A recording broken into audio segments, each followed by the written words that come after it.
A very good morning to you, just in case you've tuned in right now. This is K24 Alfajiri, and we're getting up close and personal. Now, today on Up Close and Personal, we have Dr. Kizzie Shako, a certified medical practitioner working for the Ministry of Health under the Division of Forensic and Pathology Services. Dr. Kizzie is the only female police surgeon. She's also handled the victims of both the Westgate and Garissa University terror attacks. She's also involved in training of healthcare workers, police officers, lawyers, and prosecutors on forensic examination, documentation, specimen collection, and handling in cases of sexual violence and death investigation cases. Dr. Kizzie joins me on Up Close and Personal right now. Thank you very much, Kizzie, for joining us this morning. Thank you for having me here.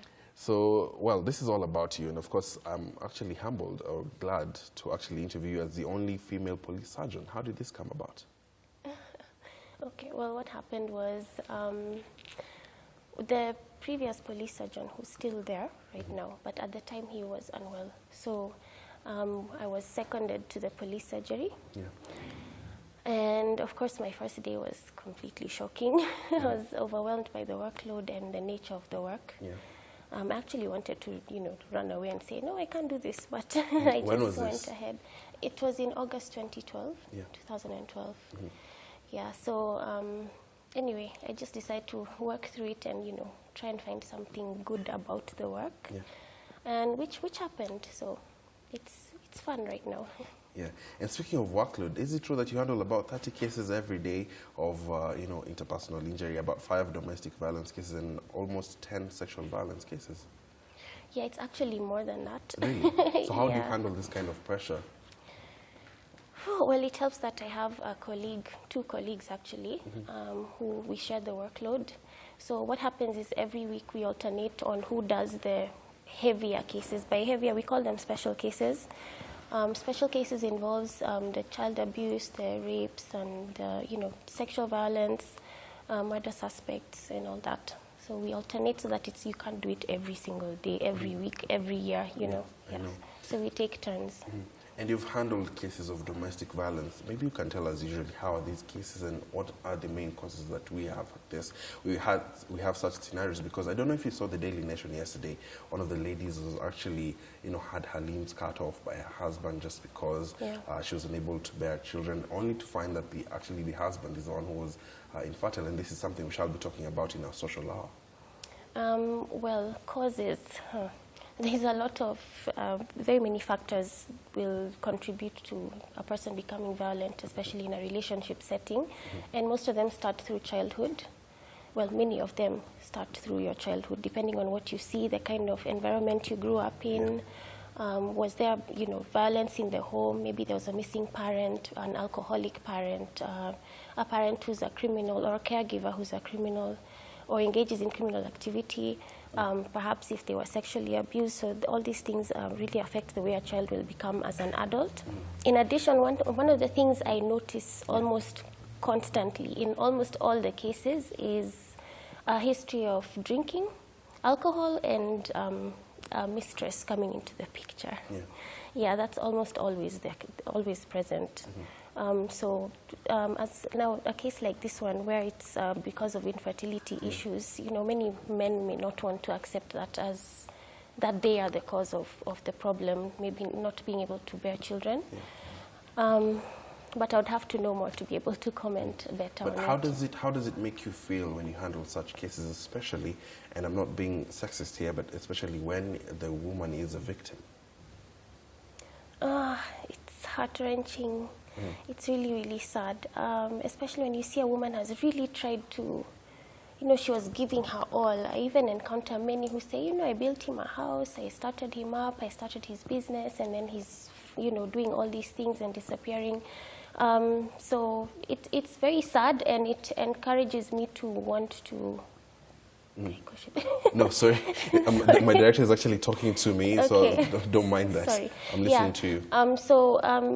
That's one of the reasons I started writing articles, so that I could help people know what to do, what not to do, things to avoid, and educate women especially on their rights and things that they should look out for.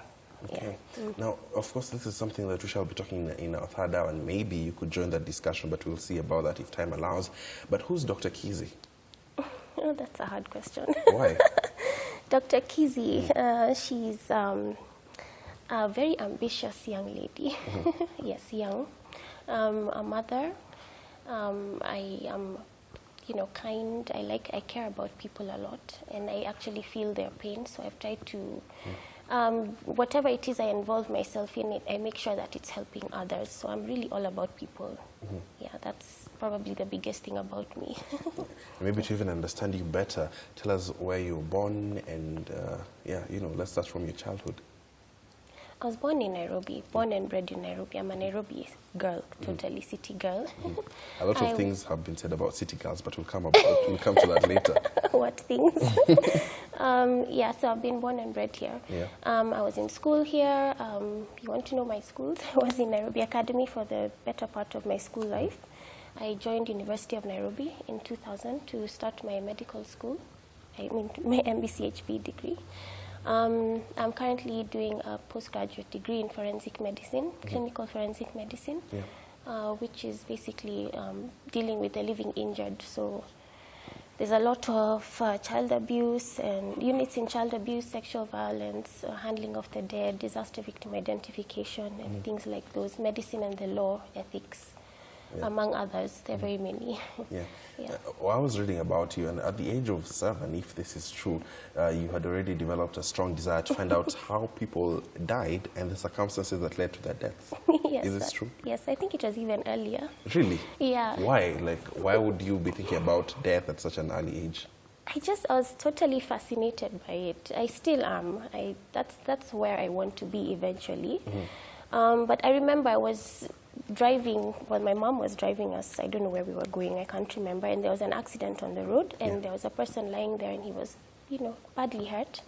Was he dead? Yes, he was dead. Yeah.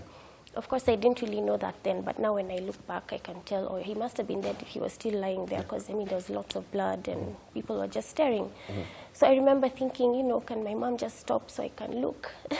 I want to see, I want to know more. I wanted to go there and be part of it, feel, smell, see, and all that, and remember and try to figure out what happened, how did this happen, what contributed to it. So that interest has never died, never. If anything, it just grew and grew some more, which is why I ended up in medical school, because I wanted to do forensic pathology initially.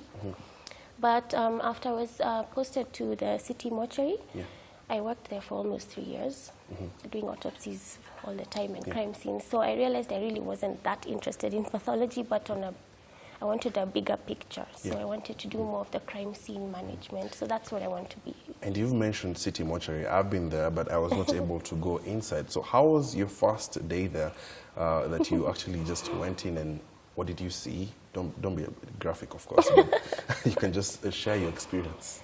It was, I was like, finally, a dream come true. Really? Yeah, because I had been told as I was growing up, city mortuary is where all the gory cases end up and all that. So I was like, that's where I have to be one day. So I was really surprised when I got there. I was like, I can't believe it. My dreams are coming to pass. I know it sounds crazy, but I was really excited about it. I loved it. So you're not scared at all? No, not at all. Not at all. It doesn't scare me at all. A lot of misconceptions or myths surrounding the city mortuary have come up that, they handle bodies in a way they shouldn't because of lack of enough facilities, bodies get lost, among other things. Are some of these things true? Bodies get lost? Yeah. No, I really don't know anything about that. I believe a lot of what is said out there is false most of the time. Because, I've worked there when some of these rumors are coming about, and I'm like, what on earth are they talking about? But you should see it now. It's so clean. It's a lot of changes have taken place. So it's really nice now, and it's not overcrowded. There's, the cold rooms are perfectly functional. So it's beautiful, actually. Yeah, there's no smells, nothing. Yeah. So back to your education life. After University of Nairobi, where did you go to next? Well, I joined the Masters in Forensic Medicine. It's actually a distance learning course by Monash University in Australia, in Melbourne, Australia. So I have to go there sometimes, and I'm here sometimes. Well, I'm here most of the time. Then every semester I'm supposed to be there. You have to interact with your lecturers and share what it is you've learned, and you have to see that who they're talking to is actually the person they're marking. They're mentoring through the rest of the time. Yeah, so that's currently what I'm doing. But I've done a few other things in between, quite a number. What are these other things? I'd like to hear them. Forensic anthropology. I've done two courses in forensic anthropology. And disaster victim identification. That's more or less about identification of human remains in disaster settings. For example, like what happened at Westgate, or any of these other disasters where you have lots and lots of victims and you're not able to identify them. So the courses help you, teach you the things that you need to understand in identification. I've had training in autopsy practice, postmortem examinations, in other words, as well as sexual violence, child abuse. So they're quite a number. But all these things you're mentioning has nothing to do with your initial ambition, which was to become either a musician or a flight attendant. Is this true? Oh my God, no. Those dreams were crushed. Why? Musician, I'm too shy, sadly. But you can sing? Yes. Bafu records, as people call it. Yeah, well, I try. I used to sing a lot in school, in high school. I was very involved in music in high school, as well as playing musical instruments like the piano. I played the drums in church, so I was very musical. But now, because of med school and all, life happened, and so I'm not very... So can I put you to challenge to sing right now? Hell no. Why? Absolutely not. What? You want me to run out of here right now? That'll be quite something. Disappear. Okay. What about you being a flight attendant? I would say you have the looks for that. Well, I didn't look like this when I was younger. What changed? I was very large because I was on steroids for a very long time. I'm asthmatic. So, someone once told me, you're too fat, forget about it. So that dream just died right there immediately. But also, I changed my mind about many things and realized I wanted more responsibilities. Yeah. Okay, now let's talk a bit about some of the work you've done, including, attending during the Westgate, and you handled victims of both the Westgate and Garissa University terror attacks. Let's start with the Westgate. How is this like for you? Well, of course, when I heard about it, I was very devastated. I was upset. I felt personally violated because, these are my people. But it was, my colleagues and I, we were like, since we've gotten some training in it, these are the situations in which you train for, so now you can apply your skills here. So it was a learning experience, learning how to deal with different characters, because there was people from all over the world, different authorities. Where were you at this point? Westgate itself, at Nakumatt UK is where we were, we'd convened there. Yeah, so there was a lot of, and then long hours, very long hours. And because, I was from the Kenyan team, we had to be there throughout the entire time until we concluded. So it was very, very long. It was very interesting trying to put the pieces together, especially when being inside the building and seeing the destruction that had taken place. It was scary. Actually, up to now, some of us can't enter malls. We are terrified. By some of us, do you mean yourself? Yes, me and some of my colleagues. It's we really don't like it at all. At all. And there was still gunfire. Because it went on for about 4 days. Yeah, so there was a lot of looking for staying safe basically while it was going on. So it was a bit traumatic. Yeah. And then, as though that was not enough, you went to Garissa. Did you go to Garissa? No, I didn't go there. I didn't go there. We were here at Chiromo. That was very, very sad. It was actually shocking to see that, the evil side of humans can get to that level. But it was also very interesting. It was an interesting experience, painful to watch the family members going through all that pain. But again, it has to be done. So, yeah, it was okay. Now we are better now. Specifically for Garissa, it took some families days before they could identify, their sons and daughters. This was quite some pressure for you guys, wasn't it not? Yes, there's always pressure. Because for one, you don't want to make mistakes. You can't afford to make mistakes. So there's always pressure to make sure you're doing the right thing, and it has to be done fast because, people want to bury their loved ones immediately and bury the right loved one immediately and to start receiving their healing and restoration. So there's always that pressure to do your best, and in a very quick, a short period of time. You don't want to prolong the process any longer than it needs to be. Yeah. Yeah. Now, Kizzie, through your work that you've done, have you had any acknowledgements in terms of someone recognized the achievements you've made so far? Yes. I received an award last year by Business Daily, the top 40 under 40 women in Kenya 2015, in recognition of the work I do at the police surgery as a police surgeon, among all the other things that I've been doing. And a few people also recognize what I write, the articles I write to try and help people by encouraging others to read about it and learn a few things. I have a blog. I call it Vunja Kimya, which is, breaking the silence.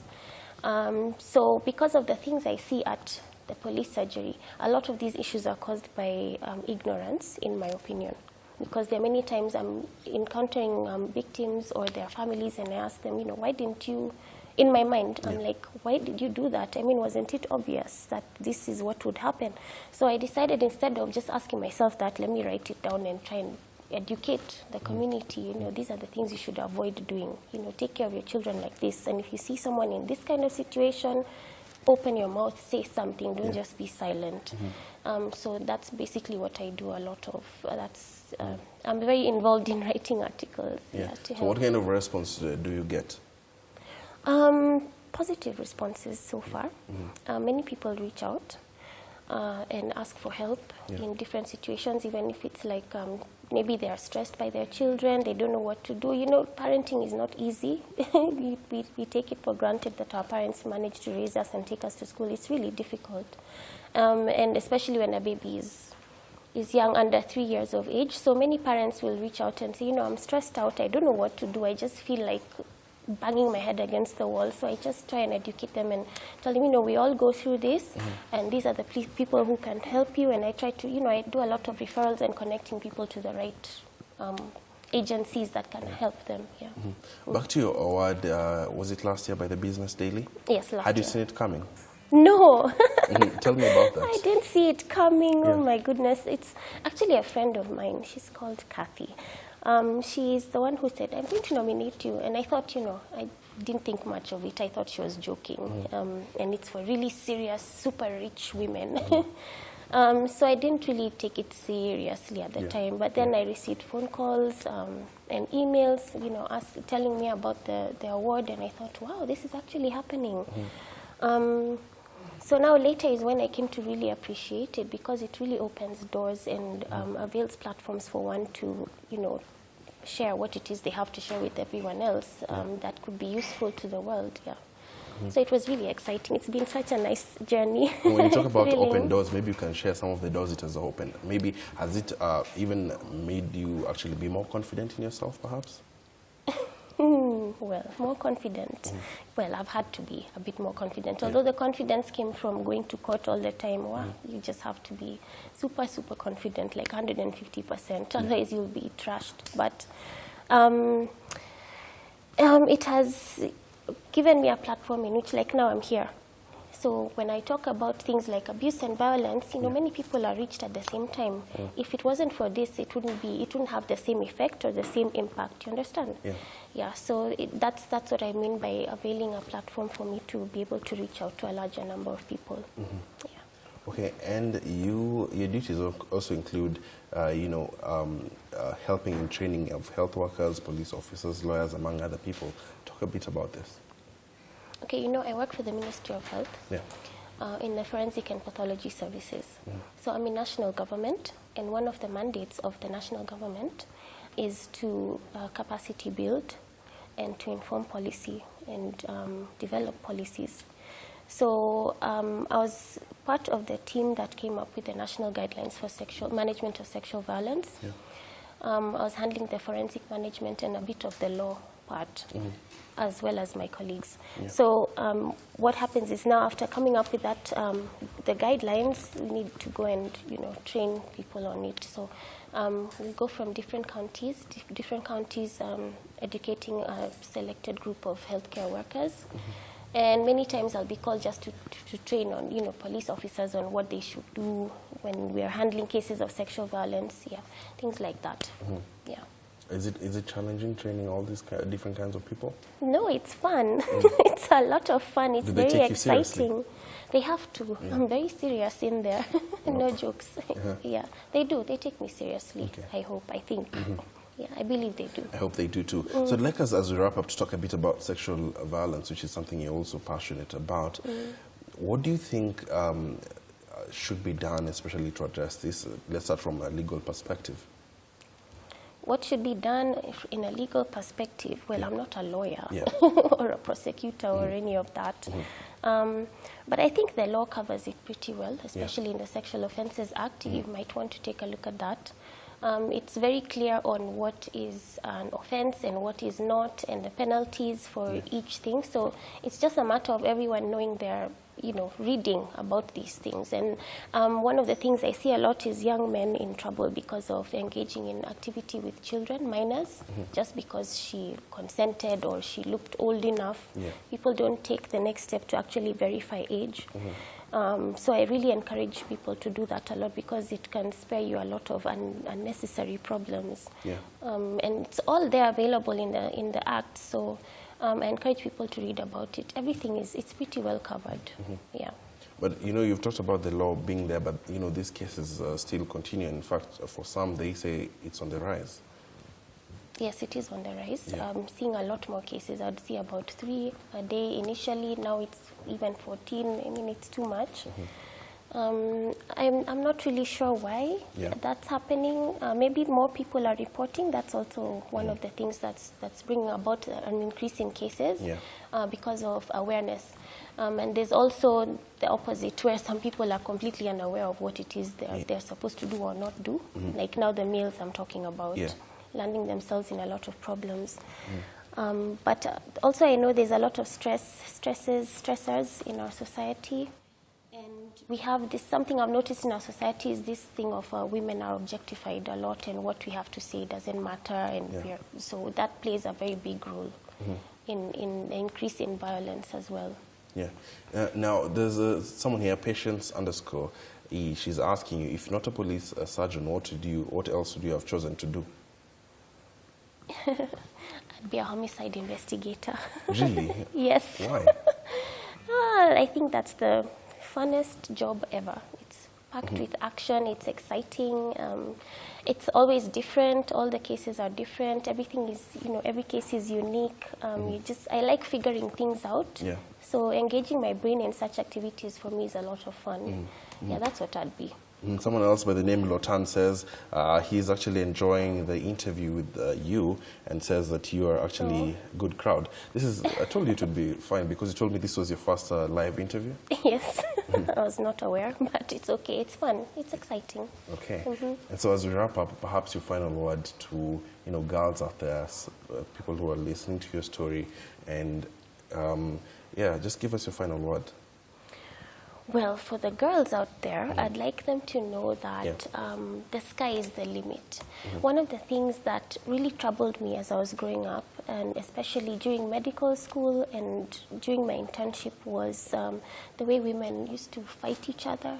Women really, really fight each other, which is really unnecessary. I've never understood what that's about, because I like helping. I'm happy to help all the time. I'm happy to share information. Some say it's because girls are jealous about each other. What do you think about this argument? I hear that's the case. I'm not that type.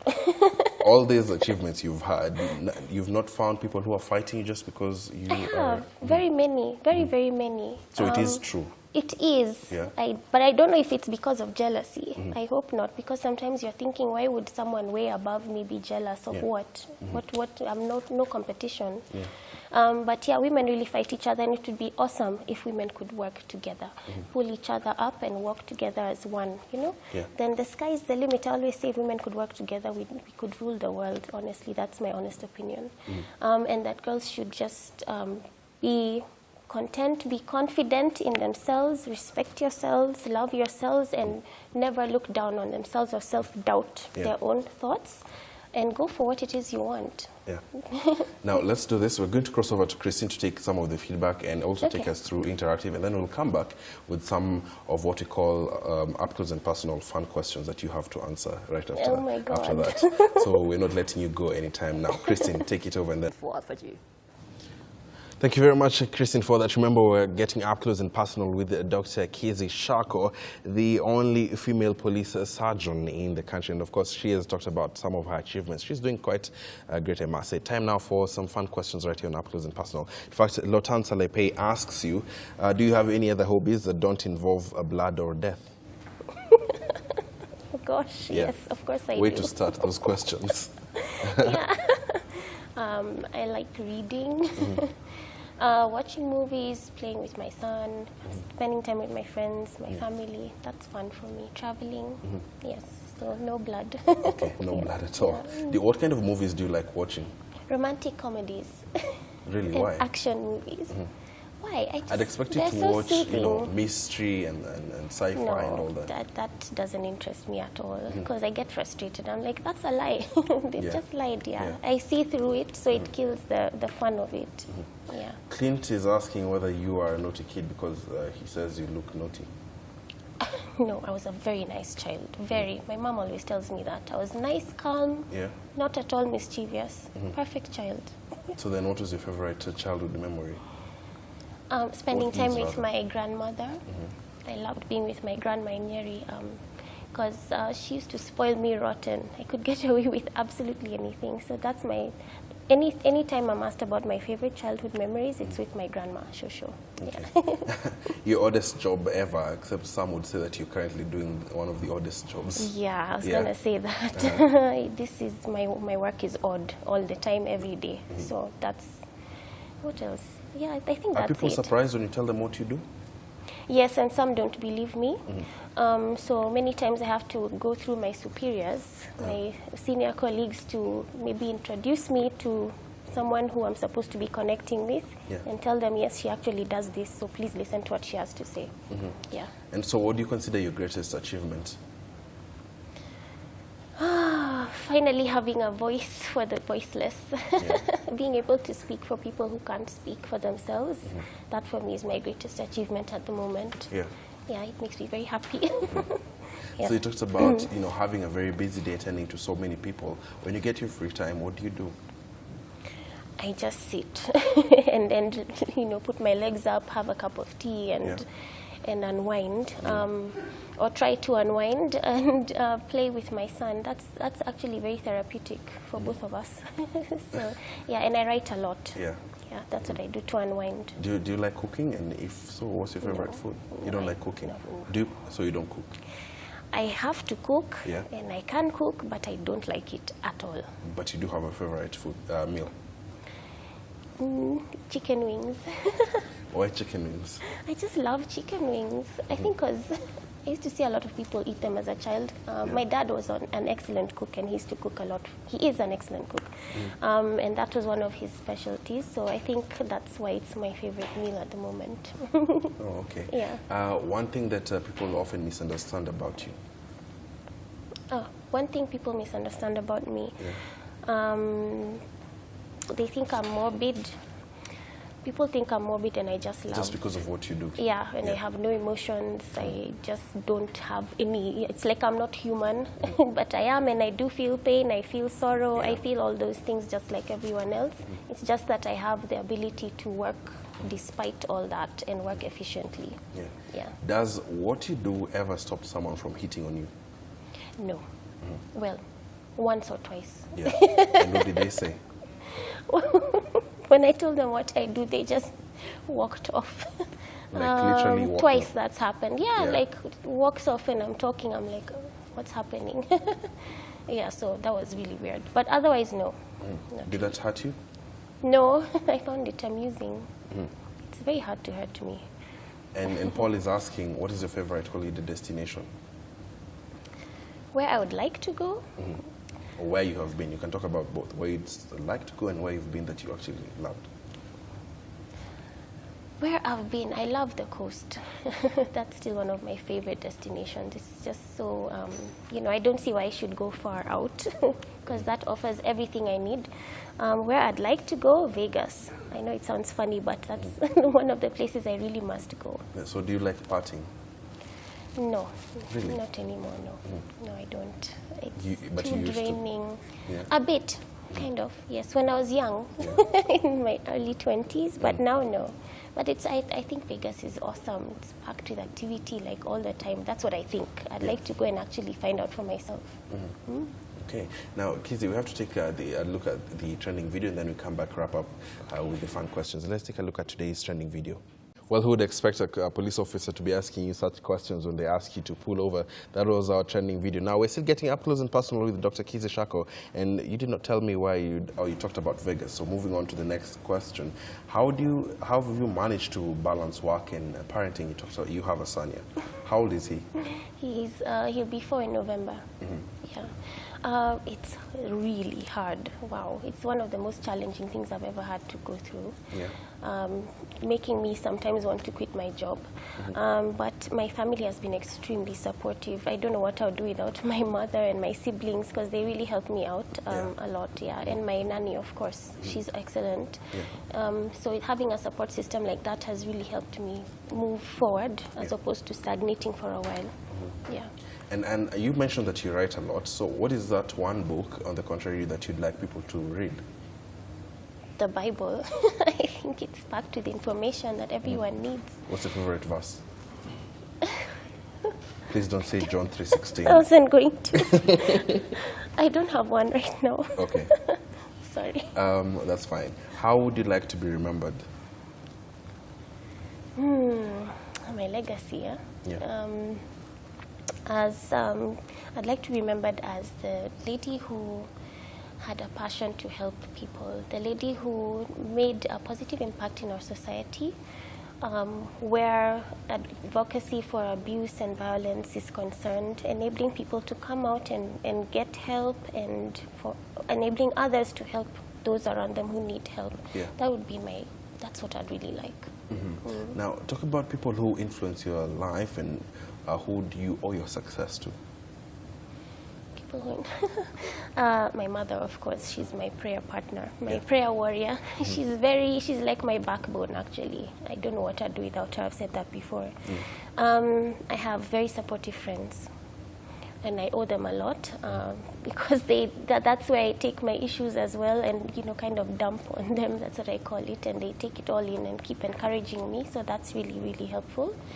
My dad, who has been very supportive in making sure I achieve the best education there is according to what I want. And my family doesn't judge me for what I want to do or what it is I've chosen to do. They just think, oh, okay, and they keep pushing me forward. As well as some aunts. I have colleagues like Dr. Mena Kalsi, who has been very inspiring. She taught me a lot. As well as my boss, Dr. Odor Johansson. He's a really good mentor. And some of these other public figures I see, like Julie Kishori, for example, she teaches me a lot, even though she doesn't know me, but I watch her and I learn so much. Yeah, from her. Yeah. Ken is asking, what is your most embarrassing moment? Ooh, it's really bad. I don't think I can say it on air. Just say it. How bad is bad? Oh, okay. I'll give you another one. Once I was shopping. I was grocery shopping at a supermarket, and I slipped on Dania and fell flat on my bum with my legs in the air. As in, it was so embarrassing. I almost died. Yeah, so that's my most embarrassing moment. How did you recover from that? Did you just stand up, pretend that nothing All the men rushed to me and helped me up. Yeah. And did any of them ask for your number? No. No one asked for my number, but they were really sorry. Yeah. And I was like, and just kept going like nothing had happened. I can't afford to sit there and mope over it.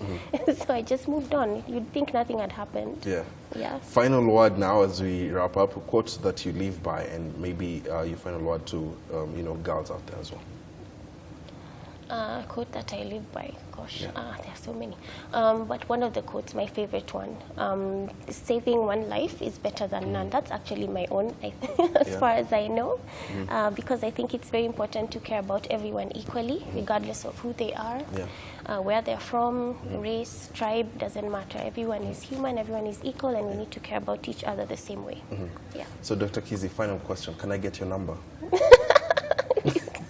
That See is me where we wrap after up this. Up Close and Personal right here on K24 Alfajiri. We take a short commercial break. Remember, after the break, we're having a very serious discussion in regard to infertility and the effects it has on society and families, and especially marriages. We're tying that down to domestic violence. It's a conversation you do not want to miss. We take a short commercial break as I get Dr. Kizzie's number.